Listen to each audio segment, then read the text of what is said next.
Hahaha, kalau kamu nggak mau ngajarin aku, ya jangan ngajarin aku.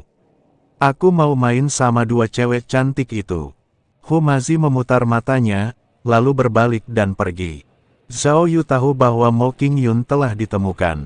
Dia berharap Mo Qingyun dapat berbicara dengan Lan Lianhua dan kemudian pergi ke Pulau Terapung lagi. Rekan Taoist Chen, kau tidak perlu mengikutinya. Jika kau ingin pergi ke Pulau Terapung, aku akan mengantarmu ke sana. Aku bisa menguasai setengah benua Changsuan ini. Mo Qingyun berkata sambil tersenyum. Dia telah tinggal di sini selama bertahun-tahun, jadi dia sangat akrab dengan Pulau Terapung itu. Baiklah kalau begitu. Chen Ping mengangguk. Mo Qingyun membawa Chen Ping dan melompat, langsung menuju Pulau Terapung. Hanya dalam waktu 10 menit, mereka berdua tiba di Pulau Terapung. Lingkungan di pulau itu masih seindah dulu, tetapi tidak seorang pun bisa pergi ke sana tanpa izin dari Blue Lotus. Rekan Taoist Chen, jika kau suka, kau bisa tinggal di sini selamanya. Udara peri di sini jauh lebih kaya daripada tempat lain. Kata Mo Qingyun. Nona Mo, apakah Anda sudah tinggal di Pulau Terapung ini selama bertahun-tahun? Chen Ping bertanya. Ya, saya sudah tinggal di sini selama bertahun-tahun dan saya suka lingkungan di sini. Mo Qingyun mengangguk. Lalu apakah Anda merasa ada sesuatu yang berbeda atau aneh tentang Pulau Terapung ini? Chen Ping bertanya. Mo Qingyun berpikir sejenak, lalu menggelengkan kepalanya. Tidak, bukankah ini hanya Pulau Terapung? Apa istimewanya? Pulau sebesar itu bisa mengapung di udara. Ini membuktikan bahwa hal itu tidak normal. Pulau ini kemungkinan besar terangkat ke udara oleh formasi besar, dan tidak terbentuk secara alami. Chen Ping mengungkapkan tebakannya. Tidak mungkin. Seberapa besar formasi yang dibutuhkan untuk pulau sebesar itu? Lagi pula, formasi sebesar itu akan menghabiskan banyak energi. Lagi pula, Pulau Terapung ini sudah ada selama puluhan ribu tahun. Bagaimana mungkin formasi itu bisa menahannya? Mo Qingyun sama sekali tidak mempercayainya. Lah tidak percaya ada orang yang mampu membentuk formasi sebesar itu. Ia juga tidak percaya formasi itu dapat berjalan lancar selama bertahun-tahun. Melihat Mo Qingyun tidak mempercayainya, Chen Ping tidak mengatakan apa-apa lagi, tetapi mulai mencari bukti keberadaan formasi di Pulau Terapung ini. Chen Ping tidak menjelaskan lebih jauh, tetapi mulai menjelajahi Pulau Terapung itu dengan hati-hati. Dia mengumpulkan kekuatan spiritual di ujung jarinya dan dengan lembut membelai tanah, merasakan napas mengalir melalui setiap inci tanah. Mo Qingyun berdiri di samping dengan tangan terlipat, dengan sedikit keraguan di matanya. Rekan Taoist Chen, kamu tidak benar-benar berpikir pulau ini ditopang oleh suatu formasi, bukan? Chen Ping tidak menjawab, tetapi tiba-tiba berhenti di depan sebuah batu yang tidak mencolok. Dia berjongkok, menekan telapak tangannya pada permukaan batu, dan memejamkan mata untuk merasakannya. Aneh, dia sedikit mengernyit, fluktuasi energi spiritual di sini tampaknya sengaja dipandu oleh suatu kekuatan. Melihat ekspresinya yang serius, Mo Qingyun tidak bisa menahan diri untuk tidak bergerak mendekat. Apa yang kamu temukan? Chen Ping menggambar garis dengan ujung jarinya, dan lumut pada permukaan batu terkelupas, memperlihatkan rune kuno di bawahnya.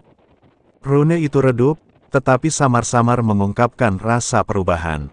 Apakah ini pola susunan kuno? Murid Mo Qingyun mengecil, dan dia akhirnya mempercayainya.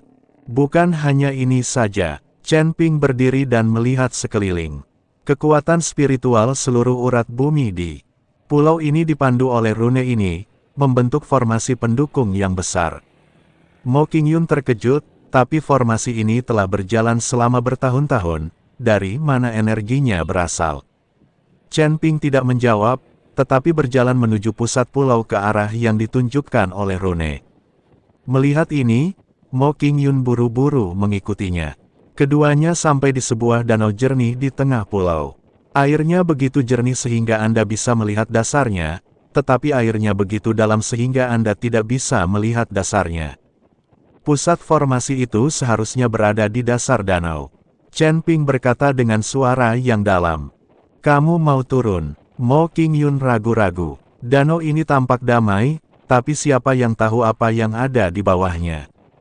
Chen Ping tersenyum dan berkata, jika Nona Mo tidak berani, Anda bisa menunggu di sini. Siapa? Siapa yang tidak berani? Mo Qingyun menggertakkan giginya, aku akan pergi bersamamu. Kedua pria itu melompat ke danau. Airnya sedingin es, tetapi itu bukan masalah besar bagi para pendeta dengan tingkat kultivasi seperti mereka. Setelah menyelam puluhan kaki, sebuah platform batu besar secara bertahap muncul dari dasar danau. Platform batu itu diukir dengan pola susunan yang rapat, dan di bagian tengahnya bertatahkan kristal biru seukuran kepalan tangan, yang memancarkan cahaya redup.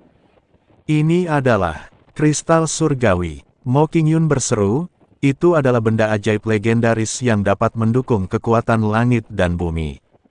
Tatapan mata Chen Ping tampak serius, begitulah adanya. Formasi ini didasarkan pada kristal langit, dan dilengkapi dengan kekuatan spiritual urat bumi, sehingga dapat bertahan selama 10.000 tahun. Dia berenang mendekati panggung batu dan dengan hati-hati mengamati pola susunannya, dan tiba-tiba menemukan bahwa beberapa rune tampaknya telah diubah secara artifisial. Tidak, bisiknya, formasi ini telah dirusak. Sepertinya, ada batasan tersembunyi lainnya. Mo Qingyun tercengang, apa maksudmu? Sebelum Chen Ping bisa menjelaskan, pola susunan pada platform batu tiba-tiba menyala dengan cahaya yang menyilaukan, dan kristal Tianxuan bergetar hebat. Tidak bagus. Chen Ping meraih Mo Qingyun dan berkata, cepat mundur. Namun, sudah terlambat. Kekuatan hisap yang mengerikan tiba-tiba meletus dari dasar danau, dan keduanya langsung tertarik ke arah platform batu. Chen Ping, apa yang terjadi? Mo Qingyun berteriak panik. Formasi telah dipicu. Chen Ping menggertakkan giginya dan mencoba melepaskan diri, tetapi hisapannya terlalu kuat. Dalam sekejap mata, mereka berdua tertelan ke dalam celah ruang angkasa yang tiba-tiba. Dunia berputar di depan mata mereka, dan ketika mereka sadar, mereka mendapati diri mereka berada di reruntuhan yang tidak dikenal. Dikelilingi oleh pilar-pilar batu yang rusak dan istana-istana yang runtuh, udara dipenuhi dengan suasana kuno dan dekaden. Tidak jauh dari sana, ada pilar batu yang tingginya 10.000 kaki, menjulang ke langit, dan ada banyak rune yang diukir pada pilar batu itu. Di belakang pilar batu terdapat gunung besar, yang tampak terbelah dua dan diukir menjadi dua patung roh jahat. Siapakah yang bisa begitu murah hati hingga mengukir seluruh gunung? Melihat pemandangan di depannya, Mo Qingyun terkejut. Chen Ping tidak mengatakan apa-apa, tetapi menatap kedua patung roh jahat itu. Jantungnya tiba-tiba tenggelam, seolah ada sesuatu yang tiba-tiba mencekiknya dan mencekiknya. Chen Ping merasa ngeri dan berulang kali mundur sambil berteriak, mundur, cepat mundur. Rekan Taois Chen, ada apa denganmu? Mo Qingyun tampak bingung. Dia tidak mengerti mengapa Chen Ping tiba-tiba menjadi seperti ini. Chen Ping tercengang melihat Mo Qingyun baik-baik saja, dan pada saat ini, perasaan tercekik yang baru saja dirasakannya menghilang. Apakah aku terlalu gugup? Chen Ping menarik napas dalam-dalam dan menatap kedua patung hantu jahat itu lagi. Dia tahu bahwa orang-orang kuno tidak mungkin begitu bosan untuk mengukir gunung dengan asal-asalan, dan kedua patung roh jahat ini pasti mempunyai tujuan. Tetapi setelah menatapnya dua kali lagi, jantung Chen Ping kembali berdebar kencang, dan perasaan sesak itu sepertinya datang lagi. Pecahkan untukku. Kali ini, Chen Ping tidak mundur, melainkan memegang pedang pembunuh naga dan menebas ke depan. Dia ingin menghilangkan perasaan takut ini. Tetapi tidak peduli bagaimana Chen Ping melepaskan energi dalam tubuhnya, dia tidak dapat menghilangkan perasaan sesak dan takut. Chen Ping memejamkan matanya sedikit dan mulai melantunkan mantra meditasi. Dia ingin menenangkan dirinya terlebih dahulu. Ketakutan ini akan menyebabkan dia membuat banyak keputusan yang salah. Chen Ping tidak mengerti mengapa Mo Qingyun baik-baik saja, tetapi dia merasa seperti ini. Saat dia terus melantunkan mantra meditasi, rasa takut di hati Chen Ping berangsur-angsur menghilang, dan dia akhirnya menjadi tenang. Chen Ping membuka matanya dan melihat sekelilingnya, tidak berani menatap langsung ke arah dua patung hantu jahat itu. Langit di sini berwarna kelabu, tidak ada matahari atau bulan yang terlihat, seolah-olah terisolasi oleh suatu kekuatan. Mo Qingyun menatap Chen Ping dengan gugup dan bertanya, "Rekan Daois Chen, di mana kita, di mana kita?" Chen Ping menarik napas dalam-dalam dan berkata dengan suara berat, "Kita seharusnya tersedot ke reruntuhan kuno. Disinilah rahasia sebenarnya dari pulau terapung itu berada." Mo Qingyun menelan ludahnya, "Kalau begitu, apakah kita masih bisa keluar?" Mo Qingyun merasa takut. Kalau dia tidak bisa keluar, akan jadi masalah. Dia sangat takut melihat suasana mencekam di sini. Chen Ping tidak menjawab, tetapi melihat ke kedalaman reruntuhan, di mana suara gemuruh rendah dapat terdengar samar-samar, seolah-olah ada sesuatu yang terbangun. Pada saat ini, cahaya putih tiba-tiba muncul, dan Chen Ping serta Mo Qingyun terkejut. Saat cahaya putih memudar, seorang pria berpakaian hijau perlahan muncul. Tingginya 3 meter, dengan pedang besar di punggungnya, dan dia memancarkan aura yang sangat kuat. Setelah pria itu muncul, dia tercengang saat melihat Chen Ping dan Mo Qingyun untuk pertama kalinya. Dia menatap Chen Ping dan pria lainnya dengan ekspresi tidak percaya di wajahnya. "Bagaimana kau bisa sampai di sini? Keadaanmu begitu hina." Pria berbaju biru itu bertanya dengan ragu. Chen Ping juga memperhatikan pria berpakaian hijau itu dan mendapati bahwa dia sebenarnya adalah seorang abadi kelas 5. Hal ini membuat Chen Ping bingung. Menurut teori tersebut, seorang abadi tingkat 5 di alam para abadi yang tersebar tidak mungkin tinggal lama di surga pertama, karena hanya ada sedikit guru seperti itu di surga pertama. Akan tetapi, lelaki berbaju hijau di depannya sebenarnya sudah berada di alam longgar abadi tingkat kelima. Tidak heran pria itu mengatakan bahwa Chen Ping dan yang lainnya berada pada level rendah. Chen Ping hanya berada di level pertama alam abadi tersebar, dan Mo Qingyun hanya berada di level ketiga alam abadi tersebar. "Rekan Taoisku, wilayahmu rendah, jadi kau tidak bisa datang ke sini." Chen Ping bertanya, "Bukan begitu. Aku hanya penasaran bagaimana kamu, seorang kultivator tingkat pertama di alam Sanxian, bisa mencapai surga kedua." Pria berbaju biru itu bertanya dengan rasa ingin tahu. "Surga kedua?" Chen Ping bingung. "Aku tidak pergi ke surga kedua, aku di surga pertama." "Tidak mungkin, pintu masuk ke relik ini ada di rumah Gua Tianxuan di langit kedua. Bagaimana mungkin kau dari langit pertama bisa datang ke sini?" Pria berbaju biru sama sekali tidak percaya dengan apa yang dikatakan Chen Ping.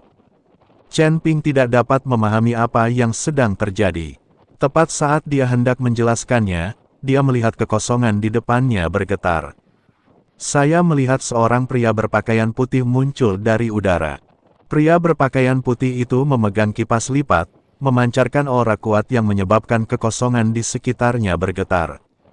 Chen Ping melihat bahwa pria berbaju putih tidak kalah maju dibandingkan pria berbaju abu-abu. Begitu lelaki berbaju putih itu muncul, lelaki berbaju abu-abu mengerutkan kening dan mengumpat, "Sialan, kau tidak akan pernah berhenti."